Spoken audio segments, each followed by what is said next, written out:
இன்றைக்கி நாங்கள் பண்ண போகிறது உப்பில் போட்டு நொதிக்க வச்ச கேரட்டு, பைனாப்பிள், மாங்காய். இதுக்கு யூஸ் பண்ணுற தண்ணியில் வினேகரு உப்பெல்லாம் போடுறதுனால இந்த பொருளெல்லாம் ரொம்ப நாள் கெட்டு போகாமல் இருக்கும்.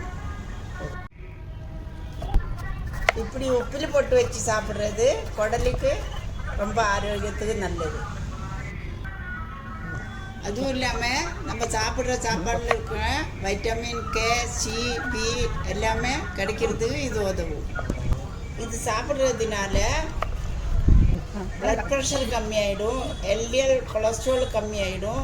இந்த கொலஸ்ட்ரால் உள்ளவங்களும் இது சாப்பிட்றது ரொம்ப நல்லது.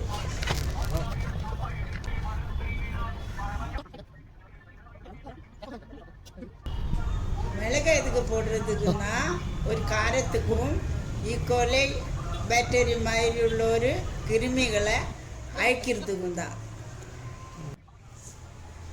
வெறும் பழங்களை சாப்பிடாம இதே மாதிரி உப்பில் போட்டு வச்சு சாப்பிடுங்க, அது ரொம்ப நல்லது.